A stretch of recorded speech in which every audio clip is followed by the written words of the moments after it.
ओम श्री गणेशाय नमः। जय तारा देवी माता। गुप्त नवरात्रि का आज दूसरा दिन है जो माँ तारा देवी को समर्पित है। पौराणिक कथाओं के अनुसार इस दिन अघोरी विशेष रूप से महाविद्या तारा को प्रसन्न करने के लिए पूजा करते हैं। महर्षि वशिष्ठ ने सबसे पहले इनकी आराधना की थी। शत्रुओं का नाश करने वाली माँ तारा सौंदर्य, रूप, ऐश्वर्य की देवी मानी जाती हैं।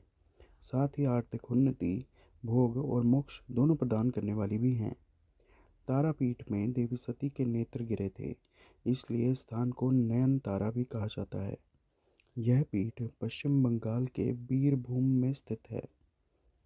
एक अन्य कथा के अनुसार माना जाता है कि तारा देवी राजा दक्ष की दूसरी पुत्री थी, जिनका मंदिर शिमला से 13 किलोमीटर दूर शोघी में स्थित है। तारा देवी को शमशान की देवी कहा जाता है। पौराणिक कथाओं के अनुसार जब समुद्र मंथन के समय भगवान शिव ने विष पान किया था, जिससे उनके शरीर में काफ़ी जलन और कई तकलीफें हो रही थी। ऐसे में माँ काली के दूसरे स्वरूप तारा देवी ने भगवान शंकर को स्तनपान कराया, तब जाकर विष की जलन शांत हुई। तारा देवी माँ काली का ही रूप है। तारा देवी नरमुंड की माला पहनती हैं और इन्हें तंत्र शास्त्र की देवी माना गया है। इनकी पूजा से सारे कष्ट मिट जाते हैं। शास्त्रों के अनुसार लंकापति रावण ने भी माँ तारा की उपासना की थी। साथ ही माता तारा देवी को लेकर यह भी मान्यता है कि जिनका उद्धार भगवान शिव भी नहीं कर पाते, उन भक्तों का उद्धार भी माँ तारा देवी करती हैं। माँ तारा की पूजा के कोई विशेष नियम नहीं होते हैं, लेकिन यह मान्यता है कि यदि कोई व्यक्ति पूरी श्रद्धा से माँ तारा देवी की पूजा करता है, तो माता भक्तों की पुकार सुनकर उनका उद्धार अवश्य करती हैं। माँ तारा की साधना करने से धन संबंधी सभी समस्याएं दूर हो जाती हैं और साथ ही दिव्य सिद्धियों की भी प्राप्ति होती है। गुप्त नवरात्रि के दूसरे दिन माँ तारा की पूजा करने का नियम है। माँ तारा जीवन में आने वाली सभी विपत्तियों, आकर्षण और संकटों से छुटकारा दिलाती हैं।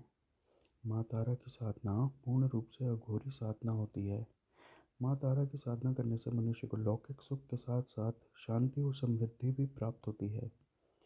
देवी तारा अपने सभी भक्त और उपासकों की सभी मनोकामनाओं को पूरा करती हैं। इसके अलावा माँ तारा धन से जुड़ी समस्याओं को भी दूर करती हैं। साथ ही वो मुक्ति प्रदान करने वाली देवी हैं।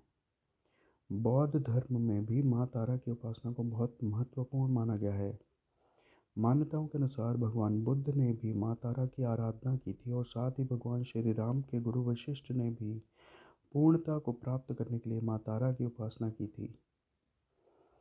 जिस जगह पर भगवान आनंद भैरव ने गुरु वशिष्ठ जी को माँ तारा के उपदेश प्रदान किए थे, वो जगह आज के समय में भी तारापीठ के नाम से मशहूर है। माँ तारा की साधना एक विशेष प्रकार से की जाती है, जिसमें कोई विशेष नियम नहीं है, परंतु अगर कोई मनुष्य पूरी श्रद्धा के साथ माँ तारा की पूजा करता है, तो वो भक्त की पुकार ज़रूर सुनती हैं। ऐसा माना जाता है कि माँ तारा का स्वरूप माँ काली के समान होता है।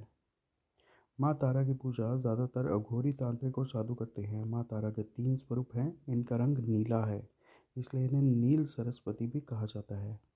इसके अलावा माँ तारा को उग्र तारा के नाम से भी जाना जाता है। माँ अपना उग्र रूप धारण करके अपने भक्तों के सभी कष्टों को दूर करती हैं और अपने भक्तों को मोक्ष प्रदान करती हैं। माँ तारा की पूजा करने से काम, क्रोध, मोह, लोभ से छुटकारा मिलता है। माँ तारा के तीसरे स्वरूप का नाम है एक जटा। माँ तारा का पहला रूप है उग्र तारा। ये अपने भयानक और उग्र ऊर्जा की वजह से विश्व में विख्यात है। माँ उग्र तारा के अंदर समस्त तामसिक गुण मौजूद हैं और ये अपने भक्त की कठिन से कठिन परिस्थितियों में भी सहायता करती हैं।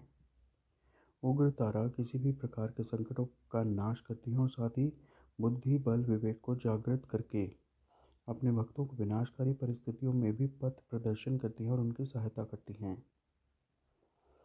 नील सरस्वती। माँ तारा के स्वरूप में पूरे ब्रह्मांड का ज्ञान समाहित है।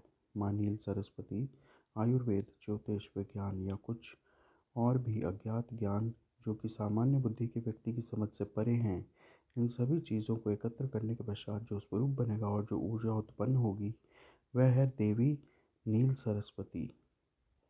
देवी नील सरस्वती राजसिक गुणों से संपन्न हैं। नील सरस्वती अपने ज्ञान और ऊर्जा से ज्वलंत शव को भी शिव का रूप देने में सक्षम हैं। एक जटा।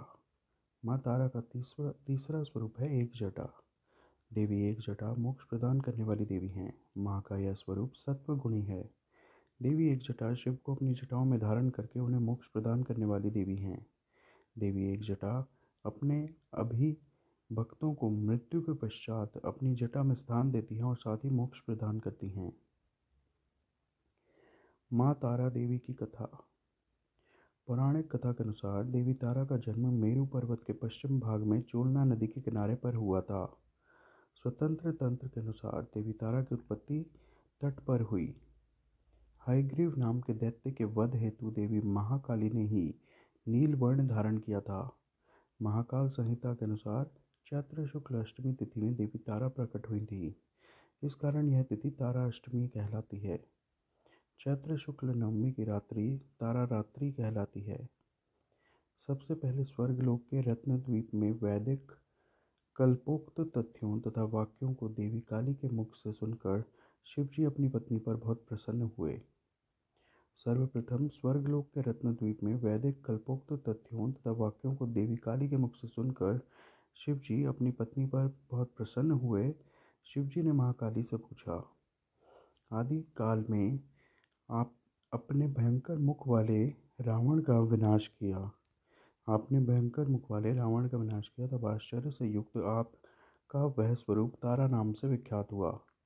उस समय समस्त देवताओं ने आपकी स्तुति की थी तथा आप अपने हाथों में खड्ग, नरमुंड, वार तथा अभय मुद्रा धारण की हुई थी। मुख से चंचल जीवा बाहर कर आप भयंकर रूप वाली प्रतीत हो रही थी। आपका वह विकराल रूप देख सभी देवता भय से आतुर हो कांप रहे थे। आपके विकराल भयंकर रुद्र रूप को देखकर उन्हें शांत करने के निमित्त ब्रह्मा जी आपके पास गए थे। समस्त देवताओं को ब्रह्मा जी के साथ देखकर देवी लज्जित हो आप खड्ग से लज्जा निवारण की चेष्टा करने लगी। रावण वध के समय आप अपने रुद्र रूप के कारण नग्न हो गई थी तथा स्वयं ब्रह्मा जी ने आपकी लज्जा निवारण हेतु आपको व्याघ्र चर्म प्रदान किया था। इसी रूप में देवी लंबोदरी के नाम से विख्यात हुई। तारा रहस्य तंत्र के अनुसार भगवान राम केवल निमित्त मात्र ही थे। वास्तव में भगवान राम की विध्वंसक शक्ति देवी तारा ही थी, जिन्होंने लंकापति रावण का वध किया। ये थी माँ तारा देवी की कथा। आप सब प्रेम से मेरे साथ बोलिए, जय माँ तारा। कृपया इस वीडियो को लाइक व शेयर करें व चैनल सब्सक्राइब करें। धन्यवाद। जय माता दी।